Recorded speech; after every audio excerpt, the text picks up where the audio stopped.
sa pagpakasala. Tanawig so, nung segingon, sa diha nga napinpoint na yun nga si Akan na, Joshua 7:21, nagiyon si Akan. Ug sa diha nga akong nakita, ang mga biniyaan nga mga tahom, nga mga kupo, gikan sa Shinar, sa Babylonia. Og 200 ka shekels nga silver, og barita sa gold, nga 50 ka shekel ang timbang. Naibog ako kanila, og akong gikuha. Igsoon, puparehas gyud ang stage sa pagpakasala ni iba, mga kaigsonan. Og tanawa, akong gidala o gitago nako, gikalot nako sa ilalom sa akong tent, ang mga sarapi, tuwa dito sa ilalom. I-compare nato si iba. Kung sige ngumpod. Og sa diya ang babae nakakita ng kahoy maayo alang sa pagkaon. Og nakapemot kini sa iyang mga mata. Og iyang nga iyang gipaninguha nga iya kining makuha. Busa iyang gikuha ang bunga nini og iyang gikaon. Igsoon, parehas gyud ang step sa sala ni Akan og ni iba. Sugod sa mata, ngadtos kaibog, ngadtos pagkuha, ngadtos pagkaon, ngadtos pagtago sa mga butang. Apan igsundo na kalahian. Si Rahab Hintil, si Akan Israel Hanon.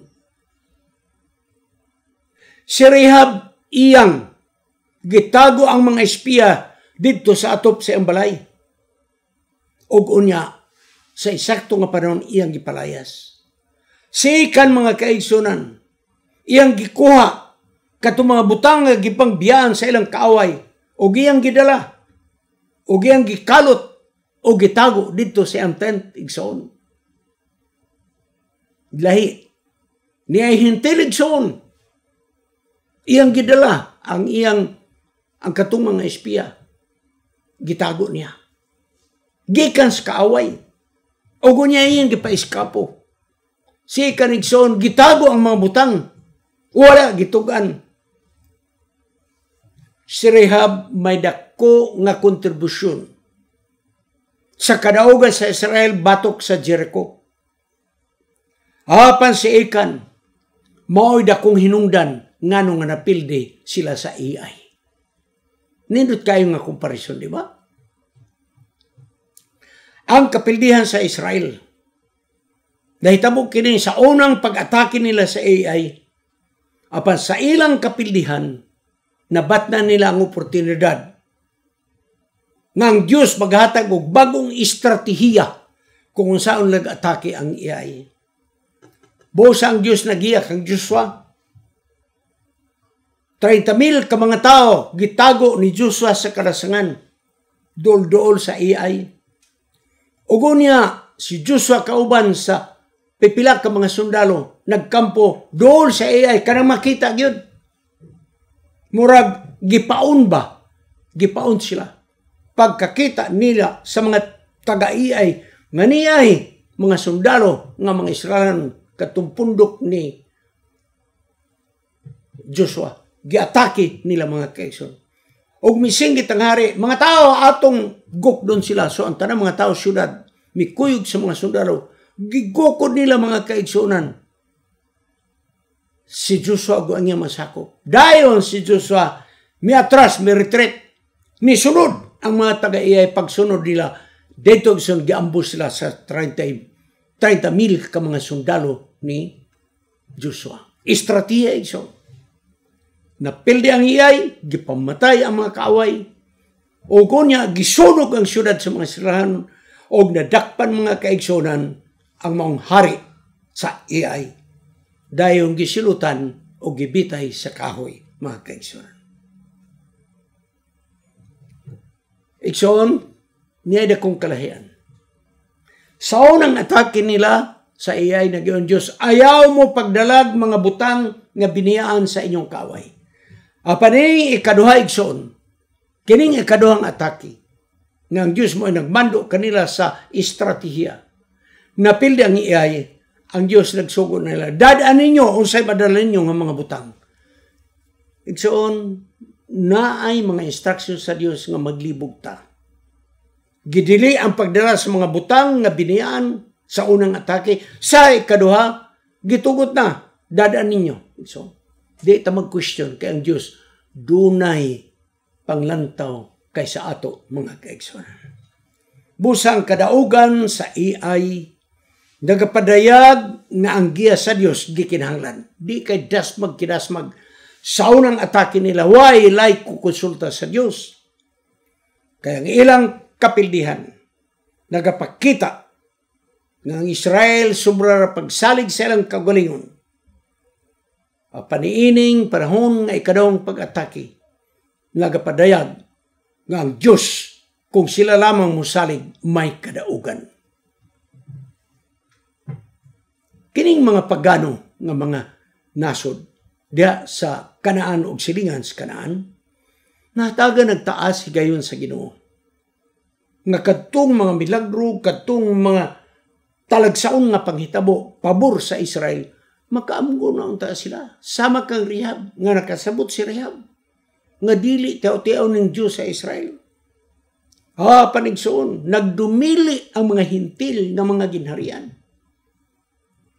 Mga muto sa mga milagro nga nahitabo sa mga Israel. Hanon, hinungdan, nga ang paghukom kanila alang sa pagpuos kaliwatan sa mga kaaway, di naging malikayan.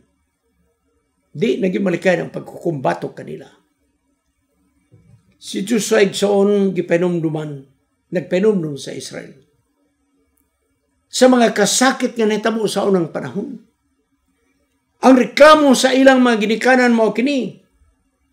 Sa Exodus 16:3 matod pa. Aron kami mga matay sa kamot sa Dios diri sa yuta sa Ehipto. Unya gidala kami dinhi sa maong dapit sa kabingawan, nangaon sa maong karni kadtong mga quail, pugo, mga kaigsunan. Ug sa among kabusog didto sa kabingawan gipamatay kami. Gidala ba kami didto sa kabingawan ang mga matay sa gutom? Ug sa diya nga nagkaon na kami sa karni sa pugo, ang uban nga matay usab kanamo. Igsoon, kini nga kumplain sa mga Israelhanon, may susama-sama usab nga reklamo ni Joshua ngadto sa Dios. Nag-ingon ang si Joshua, Ginoo, di ba imo kaming gidala dinhi tabok sa Jordan? Kaming tanan. Unya, gidala kami nimo dinhi aron lang itugyan kami sa mga kamot sa mga hintil, mga Amorites. Kung kami mapildi, unsa may ilang ikasulti.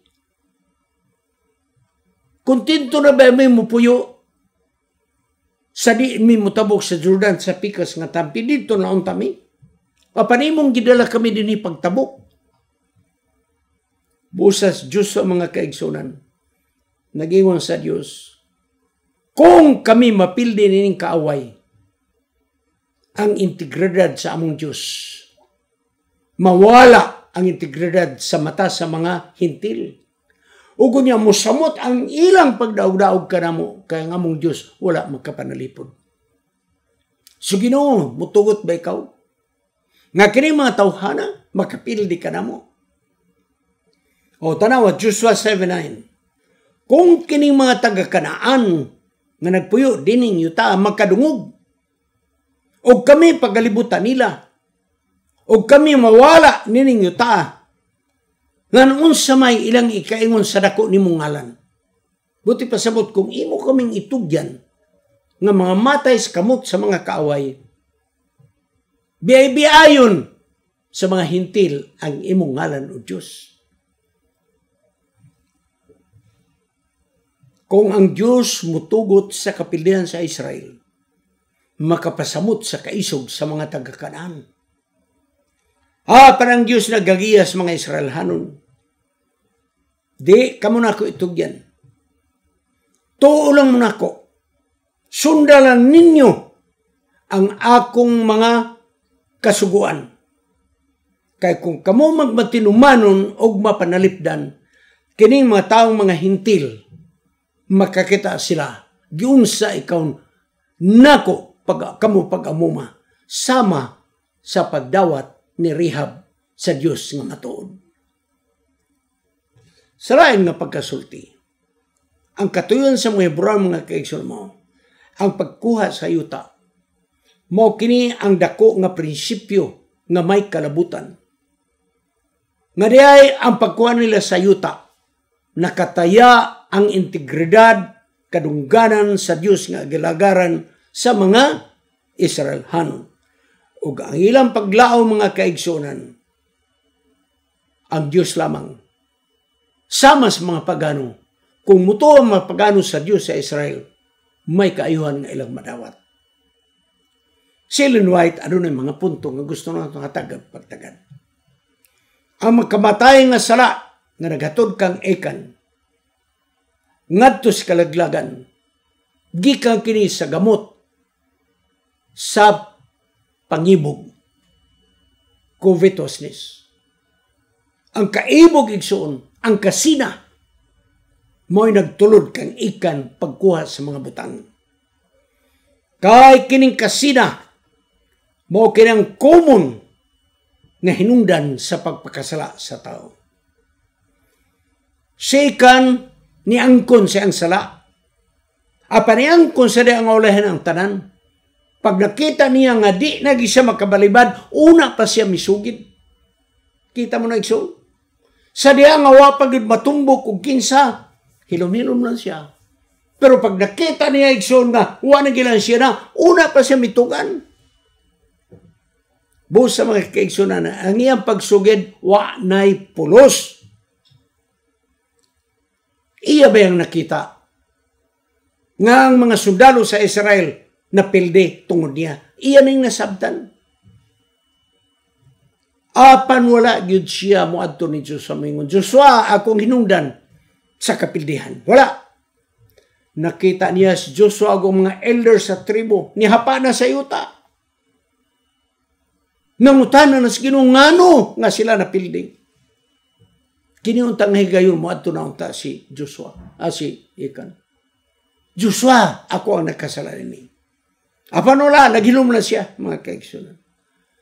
Og sa diyang ang sala, di na gyud matago. Una pa siya maangkon nga siya gyud mo ay nagkuha sa mga butang.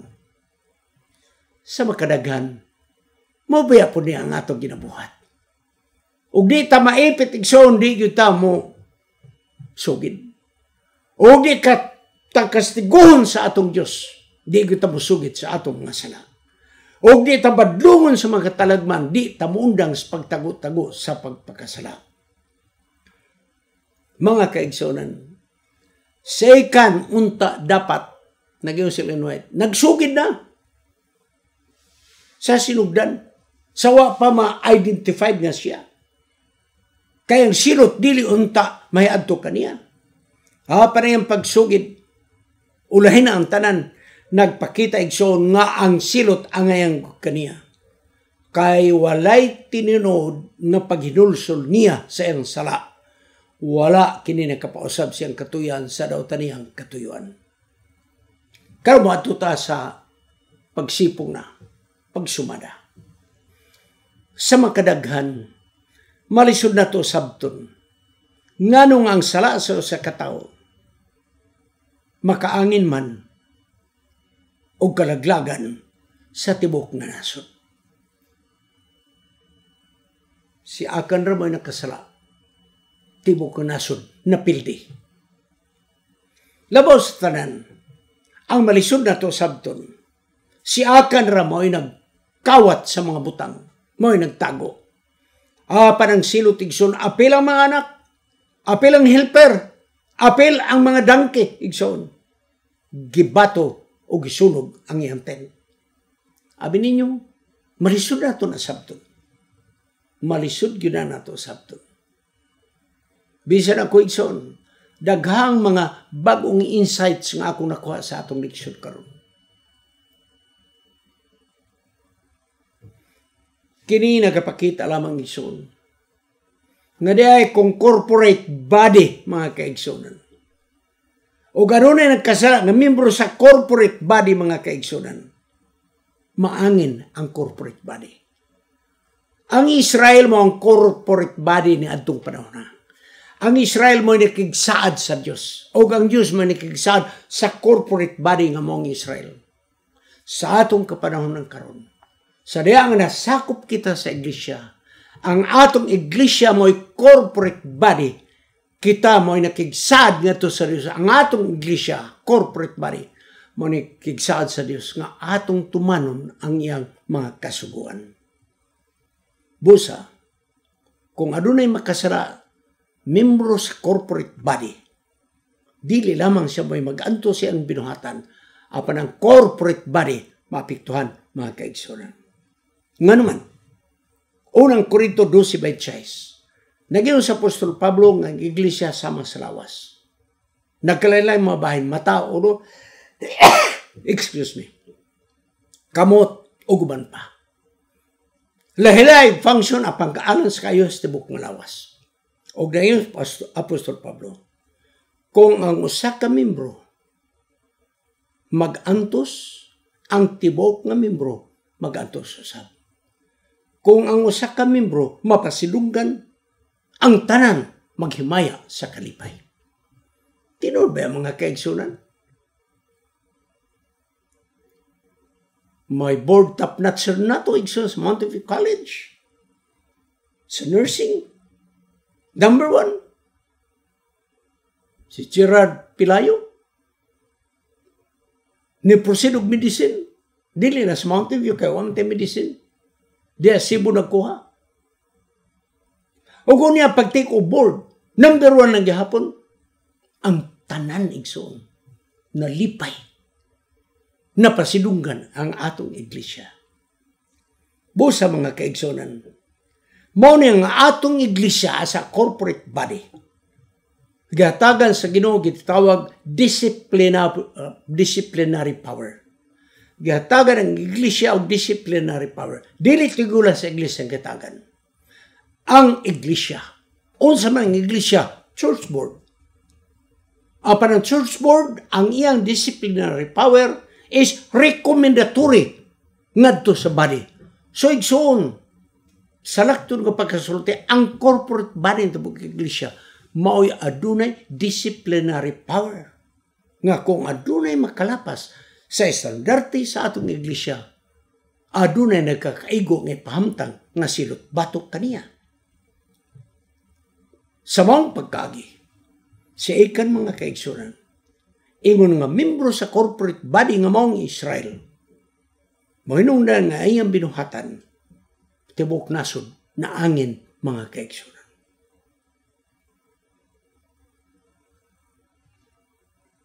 Pwede ba si ang Diyos mo yung kang Joshua? Joshua, nara siya akano mo na ang nakasala. Pwede na. Pero ang Diyos wala magbuhat niya na. Kaya katong proseso nga akong gingunin mo, pag inulsol mo, pagbalaan mo sa inyong kagalingon, ha? Time na to nga mag-inulsol si musugid na si Achan. Dayon ang procedure sa Castlats. Castlats, pap! Kini nga tribo. Nadin nga tribo. Dapat to sa siyakan mo go for na niyara ko. Ano wala gyud siya magkupisan. O kini nga panimalay, o na gitumbok ng panimalay, wala gyapon siyakan. Pag una kini nga balay, dito na. Una pamisulti siyakan wanay matrasan, ulahin na ang tanan mga kaigsunan. Ang taas nga proseso sa Castlats og sa pagtawag nga sila magbalaan, gituyo katos Ginoo sa paghatag og allowance panahon higayon ni Achan sa paghinulsol. May man usab ang iyang family members o katong iyang mga household helpers ang gihatag nga higayon kang Achan, mao ra sab ang gihatag nga higayon sa iyang mga anak o sa iyang mga helpers, mga kaigsunan. Apan sila, wala pun mutugan sa maong panghitabo. Busa igsoon, kaya wa man sila mo avail sa paghinulson, tibok panimalay. Apel ang house helpers, gibato o gisunog ngadto sa kamatayon. Kini mo'y pagpasidan sa Dios ngadto sa Israel. Nga tuman lang mo sa akong instruction. Ayaw kog lipat-lipatan ninyo. Ha? To follow instruction is better than being clever. Sunda lang yun. Sunda lang instruction. Ayaw mo pagsalig sa pagkamayon ni mo liot-liot. No? Karo mo ito tas practical application. Ibutang na to. Lokal nga panimalay. Atong panimalay. Adventist nga panimalay. Example lang practical application. God forbid, ipalayo lang sa Diyos. Nga dunay bana nga nakasala sa kaminyon. So, abi ni mo, tibuok pamilya maulawan. Mga kabataan mawalaan og dignidad. Unya ang ilang paninapi mapiktuhan. Labi na magbulag na sila, mapiktuhan ang paninapi. Ug unya ang ilang emosyon mga kabataan mahimong unstable. Morally wa sila katubang sa mga taong mga kaigsoon. Ingon na niini ang gibuhat ni Akan. Igsoon matag sala sa usa ka tawo. Dili lamang siya mo suffer sa konsekwensya sa sala. Apan ang iyang mga hinigugmas kinabuhi maangin, maapil mga kaigsoon. Suri ni atong nasabtan. Nganong nga si Ekan o Akan ramoy nakasala. Apan ang gisilutan, tibok panimalay, apil ang mga helper. Kaya ang iyang nabuhat, naka-damage sa tibok nasod sa Israel. Manginaot ako mga kaigsunan, nga kining nga leksyon, magkapamalandong kita sa iglesia, nga kung sa atong buhaton, dili lamang alang kanato personal, dili alang sa atong panimalay, apan tan-awon ninyo, kung sa imong desisyon, makahatag ba rin kaduganan sa iglesia? O makahatag ba rin kaulawan sa iglesia? Kaya ang kaaway mga kaigsunan, wala sa gawas. Ang kaaway, niya sa sulod. Sa sulod sa iglesia ang kaaway. Sa sulod sa panimalay ang kaaway. Sa sulod na to individual. Magapo kita sa pagtapos. O Diyos, among nasabtan. Ang kaaway sa gawas, dili ba'y seryoso. Apan ang kaaway sa sulod sa iglesia nga naara sa sulod sa membership. Ang kaaway sa sulod sa panimalay nga naara membros panimalay. Ug labaw sa tanan, ang kaaway nga naara gyud sa individual. May maghatod sa kalaglagan. Sampungi among mga mata sa dili pagkaibog sa mga butang nga imong gidili kanamo. Aron wala kami kaibog nga pagabation. Nga kini maghatod ngadto sa pagkuha sa mga butang nga dili amo. O Dios, ang leksyon kang Akan, makahatag kini manamog pagtulunan. Nga magbantay ug magampi kami sa among kaugalingon. Nga among mga desisyon may kalabutan ang among panimalay, may kalabutan ang among iglesia. Kining tanan among pagadawaton sa ngalan ni Jesus manluluwas. Amen. Kining inyong higala si Pastor Wendell Munggaya Serrano nga inyong igsoon usab magkapadasig sa matag sa kaninyo sa pag-like, pag-share, labaw sa tanan sa pag-subscribe sa atong YouTube channel ng pangalan Wendell Munggaya Serrano ug ayaw kalimot sa pag-click sa notification bell hangtod sa sunod nga higayon magkita na usab kita.